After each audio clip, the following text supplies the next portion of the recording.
अस्सलाम वालेकुम dear students, welcome back to my channel. आज का जो हमारा टॉपिक है वो है चैप्टर 18 के हवाले से एनालिटिकल क्वेश्चंस, कॉन्सेप्चुअल क्वेश्चन और गेस्ट पेपर। तो बस चलते हैं अपनी वीडियो की तरफ। ओके बच्चों, आज जो है वो आपका लास्ट फाइनल गेस्ट पेपर है जो कि मैं आपको दूंगी चैप्टर 18 है 10th क्लास के बायोलॉजी के हवाले से। आपने इसको तवज्जो से सुनना है, ये वीडियो बहुत बहुत इंपॉर्टेंट होने वाली है क्योंकि इसमें मैं ओवरऑल भी आपको बताऊंगी कि आपने पेपर कैसे अटैम्प्ट करके आना है बायोलॉजी का और आपने कौन कौन चीज़ें जो अपने जहन में रखनी है। ठीक है बच्चों, तो चलते हैं अपनी वीडियो की तरफ। ओके बच्चों, सबसे पहले तो फार्माकोलॉजी का चैप्टर है। इसके अंदर आपको पता होना चाहिए कि फार्माकोलॉजी के अंदर हमें पढ़ना क्या है।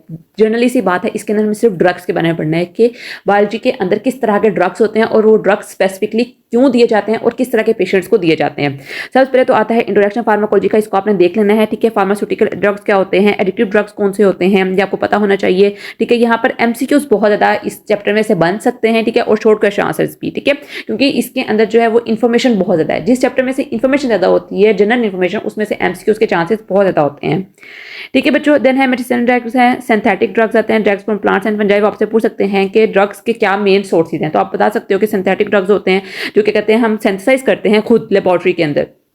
देन आता है drugs from plants and fungi. उसके बाद आता है ड्रग्स फ्रॉम एनिमल्स, एनिमल से भी आप ले सकते हो drugs from minerals, drugs from bacteria. ठीक है, आपको स्पेसिफिकली पता होना चाहिए कि ड्रग्स जो होते हैं वो किन किन चीज़ों से हम हासिल कर सकते हैं। ठीक है, वो आपसे पूछ सकते हैं कौन से स्पेसिफिक बैक्टीरिया होते हैं जिनसे हम ड्रग्स ले सकते हैं, कौन से स्पेसिफिक प्लांट्स और फंजाई होते हैं जिनसे हम ड्रग्स ले सकते हैं। ठीक है, कौन से ऐसे मिनरल्स होते हैं जो कि हम ड्रग्स देते हैं, तो ये आपको स्पेसिफिकली पता होना चाहिए। ठीक है, देन है principal and uses of important medicine drugs. अब उन्होंने बताया कि किस तरह different types of medicine drugs जो होते हैं वो होते हैं। ठीक है, जिनमें एनाल्जेसिक आता है, एंटीबायोटिक आता है, सेडेटिव्स आता है और आता है वैक्सीन्स। ये चार मेन तरह के टाइप्स ऑफ ड्रग्स हैं जो कि हम जनरली यूज करते हैं। ठीक है, ये आपको पता होना चाहिए कि एनाल्जेसिक क्या होता है कि आपको सपोज आपको टांगों में दर्द है। ठीक है, आपको जनरली पता होना चाहिए जब आपकी टांगों में दर्द होती है, आपको सर दर्द होता है तो आप एनाल्जेसिक लेते हो। ठीक है, they are generally the painkillers. ठीक है, एंटीबायोटिक्स क्या होते हैं, जब आपका पेट खराब होता है या फिर आपका गला खराब होता है, आपको कोई इन्फेक्शन वगैरह होती है तो हम इनको एंटीबायोटिक्स ट्रीट करवाते हैं। देन है सेडेटिव्स। सेडेटिव्स बेसिकली क्या करते हैं कि ये आपकी जो बॉडी के अंदर कोई चीज आपको दर्द दे रही है तो वो उस चीज को सोजश काज कर देते हैं, मींस किस तरह के वो उस चीज को रिलैक्स कर देते हैं। ठीक है, सेडेशन काज करते हैं। आगे है वैक्सीन्स। वैक्सीन्स क्या होती हैं कि आपके वायरसेस के खिलाफ जो होती है वो वैक्सीन्स काम करती हैं। ठीक है, आप जनरली एग्जांपल देती हूँ कोरोना वायरस की। ठीक है, उसके लिए हमने उसी का एक वल्यूरेबल जो था, उसका स्मॉल जो वायरस था कोरोना वायरस का ही, उसको हमने ट्रीट किया था एज अ वैक्सीन। ठीक है, आगे है एंटीसेप्टिक्स, एंटीबायोटिक्स और डिसइंफेक्टेंट्स। बहुत बहुत इंपॉर्टेंट है, आपको पता होना चाहिए कौन से आप लिविंग थिंग्स को किल करने के लिए यूज कर सकते हो और कौन से आप नॉन लिविंग को यूज कर सकते हो। जैसे जोसेफ लिस्टर के बारे में मैंने पूछा कि आपको पता होना चाहिए कि इसने क्या सबसे पहले जोसेफ लिस्टर ने दिया था और सर अलेक्जेंडर फ्लेमिंग, इनके क्या मेन कंट्रीब्यूशन थी बायोलॉजी के हवाले से। ठीक है, मींस फार्माकोलॉजी के अंदर। देन है एडिक्टिव ड्रग्स। एडिक्टिव ड्रग्स में आता है सबसे पहले सेडेटिव्स आता है, नारकोटिक्स आता है। नारकोटिक्स आपको पता होना चाहिए कितनी टाइप्स हैं और कहाँ से आप इसको हासिल कर रहे हो, बहुत इंपॉर्टेंट है। आगे हेलुसिनोजेंस है, मैरिजुआना है, हशीश इसको कहा जा सकता है।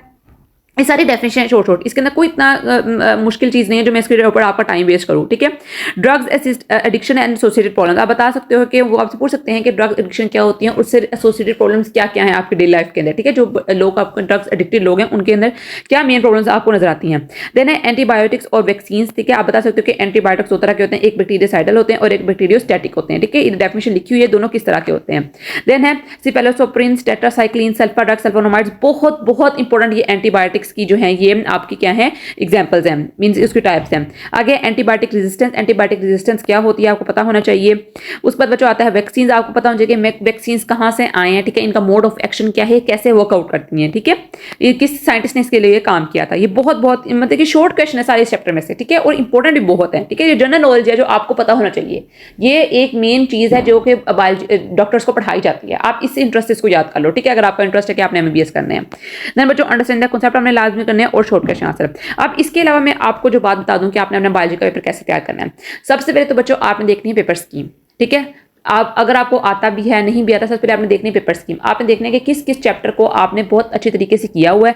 आपने सबसे पहले उन चैप्टर्स को पिक करना है आइदर फॉर लॉन्ग और शॉर्ट। ठीक है, आपने उन चैप्टर को पिक कर लिया और पेयरिंग के हिसाब से करना है। ठीक है, सपोज जैसे चैप्टर नंबर 1 और 4 का पेयर बन रहा है, जस्ट फॉर एग्जांपल, ठीक है। ये चैप्टर आपके 9 से स्टार्ट हो रहे हैं, 17 तक 18 तक जा रहे हैं, ठीक है। मैं जनरली आपको बता रही हूँ, अगर 1 से 4 तक आपका पेयर बन रहा है तो आपने क्या करना है कि आपने 1 और 4 के पहले क्या करना है, लॉन्ग क्वेश्चन भी कर लेने हैं तैयार, आपने इसके शॉर्ट क्वेश्चन आंसर भी तैयार कर लेने हैं, ठीक है, और एमसीक्यूज भी तैयार कर लेने हैं। सबसे पहले आप लॉन्ग क्वेश्चन तैयार किया करो, क्योंकि लॉन्ग क्वेश्चन के अंदर आपने पूरी रीडिंग याद करनी होती है, ठीक है।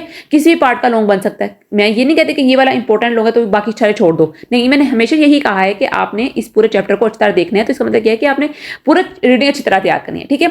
आप पहले ये देख लो, अगर आपको लॉन्ग क्वेश्चन वाली पेयरिंग नहीं अच्छी लगती तो आप देख लो 3 चैप्टर में से सिर्फ शॉर्ट आने हैं, आप सबसे पहले जाके उनमें से सारे शॉर्ट करो तैयार, ठीक है। हर तरह का शॉर्ट, डेफिनेशन, प्रॉपर्टीज, फैक्टर, सारे शॉर्ट अच्छी तरह पे रीडिंग से तैयार करो। उसके बाद पास्ट पेपर्स देखो, ठीक है, और उसके बाद आपका गेस्ट पेपर देखो, आपके शॉर्ट तैयार हो जाएंगे, ठीक है। ये जनरली आपका पेपर तैयार हो गया इस तरह, ठीक है। उसके बाद आप लॉन्ग पे आ सकते हो, लॉन्ग का तैयार कर सकते हो। इस तरह बार बार करो और फिर घर में प्रैक्टिस भी करो। अब तो आपका टाइम जरा कम आया, अब तो आपके पास सिर्फ रिवीजन का टाइम है कि आप रिवीजन करो, लेकिन फिर भी मैं आपको यही सजेस्ट करूंगी कि आप अपना सारा रिवाइज कर लो। तो जाते वक्त मीन्स कि जब आपका एक रह गए हो, कुछ आवर्स रह गए हों, मीन्स कि आप पिछले दिन की बात कर रही हूँ, उस दिन की बात नहीं है जिस दिन आपका पेपर है, उस दिन आप लोग एक सैंपल पेपर लो फैसलाबाद बोर्ड का, जिस बोर्ड के आप स्पेसिफिक हो, फैसलाबाद को, मुल्तान के हो, लाहौर के हो, किसी भी बोर्ड के हो स्पेसिफिक, या तो कोई गेस्ट पेपर उठा लो या कोई मॉडल पेपर उठा लो और उसको पूरी तरह पेपर की तरह सोल्व करो, ठीक है। मैं आपको गारंटी देती हूँ कि आपके 90+ मार्क्स आएंगे, ठीक है। तो आपने इस तरह अपना पेपर अटेम्प्ट करके आना है। अब हम देखते हैं इस चैप्टर का guest paper.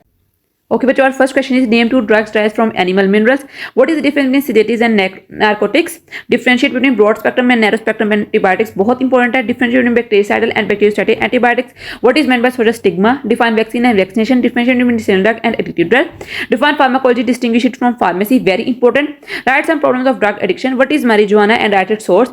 Describe difference between antigens and antibiotics. What are sulfur drugs, sulfonamides? Differentiate between disinfectants and antiseptics. What are addictive drugs? Give the examples. Describe the work of Joseph Lister. Describe the achievements of Sir Alexander Fleming. Differentiate between broad spectrum and narrow spectrum antibiotics. Very important question. ये आपके pharmacology के हवाले से बहुत important question है, ठीक है। इसके अलावा जो क्वेश्चन है वो मैंने आपको अब रीडिंग के अंदर बता दी है। आई होप सो कि आपको समझ आ गई होगी। Best of luck to my dear students, ठीक है। इंशाल्लाह आपका पेपर बहुत अच्छा होगा, ठीक है। दिल लगा के पढ़ें अपना, आपके पास अभी भी टाइम है, आप लोग कर सकते हो। इंशाल्लाह आपके पेपर बहुत अच्छे होंगे। तो बच्चों कल मिलते हैं एक नई अच्छी और एक्साइटिंग वीडियो के साथ। तब तक के लिए फी अमानिल्लाह।